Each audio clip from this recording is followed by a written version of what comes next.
Siapapun percaya kita, saudaraku, saudara ingat iman itu harus percaya dalam hati, mengaku dengan mulut, dan bertindak sesuai dengan iman, dan sesuai dengan firman. Jadi saudara sudah percaya dengan hati, hidup hanya bagi Tuhan, saudara sudah mengaku dengan mulut, saudara bisa menang oleh kuasa Roh Kudus, saudara tidak mau diseret dipikat, saudara mau selalu dipimpin Roh Tuhan, saudara mau dekat dengan Tuhan, mempersembahkan seluruh hidup saudara, fokus untuk kemuliaan bagi nama Tuhan. Sekarang hanya tinggal bagaimana saudara sungguh-sungguh mematuhi. Haleluya. Sangat kooperatif dengan Roh Kudus. Kooperatif itu artinya mau mengikut, mau menurut. Roh Kudus pun begitu. Roh Kudus bilang, jangan begitu, tunggulah dulu, nanti aku dibilangnya apa. Banyak kita punya saudara alasan tidak kooperatif. Ya, tidak bisa dipimpin Roh Kudus. Nah, saudara juga begitu. Ya, sebenarnya sudah banyak bisa dikerjakan Tuhan. Jiwa-jiwa nunggu untuk diselamatkan. Gara-gara saudara pulang balik, tidak mengampuni, pulang balik pikiran najis, pulang balik gira cari uang, pulang balik mau kerja lebih daripada melayani, dan lain sebagainya. Aduh saudaraku, tolonglah semua kita kooperatif ya. Tolonglah firman Tuhan ini jalankan baik-baik saudaraku. Karena kalau saudara jalankan, Yakobus 1:25 mengatakan, saudara akan berbahagia karena saudara patuh. Nah, tidak semua bilang amin. Roma 12 ayat 2 tadi apa dikatakan? Jangan serupa dengan dunia. Karena memang saudaraku, ya, sekeliling kita ini dunia. Dunianya kelenyap dengan segala keinginannya. Amin. Amin. Tetapi hanya orang yang mengerjakan kehendak Tuhan yang kekal selama-lamanya. Janganlah kami menjadi serupa dengan dunia ini, tapi berubahlah oleh pembaruan budimu, sehingga kamu dapat membedakan manakah kehendak Allah, apa yang baik, yang berkenan, dan yang sempurna. Haleluya. Jangan sama dengan dunia. Ya, sistem dunia ini saudaraku di sekitar kita, ya, itu sangat bertentangan dengan firman Tuhan. Di dunia ini dikatakan dalam Matius 20, ya, kalau orang-orang di dunia ini jadi pemimpin, dia tangan besi. Betul? Oke, kita buka aja lah Matius 20. Saya harap saya tidak salah.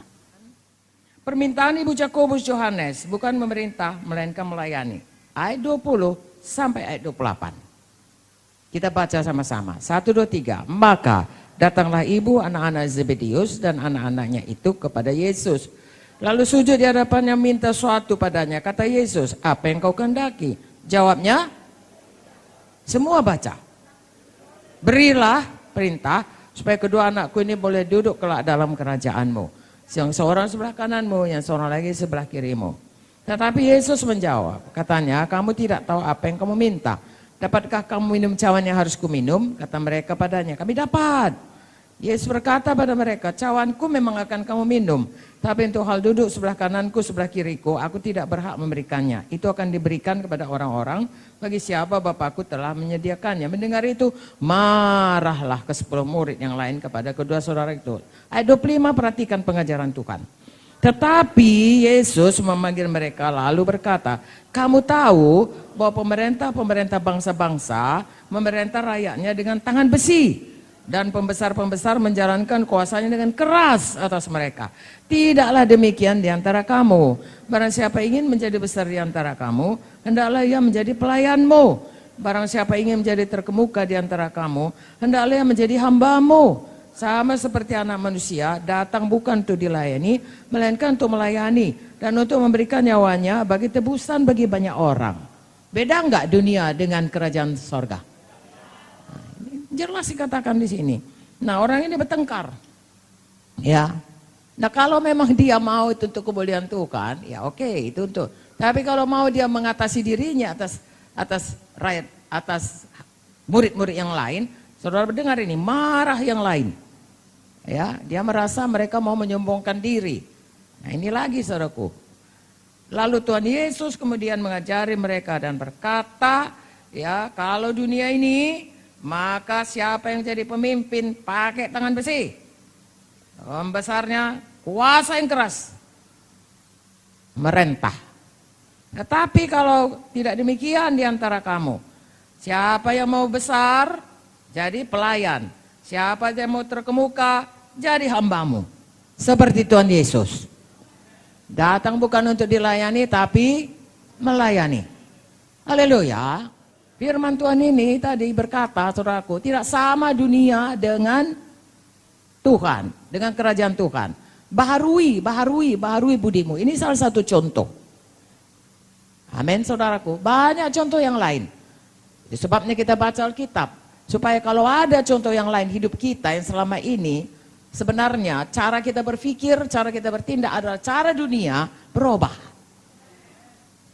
Ya, dulu saya pikir, saudaraku, kalau cemburu itu tandanya cinta. Itu kan semua orang dunia.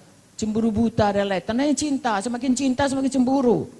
Ya, kemana pun suaminya diekori, diintip. Dia disewa detektif.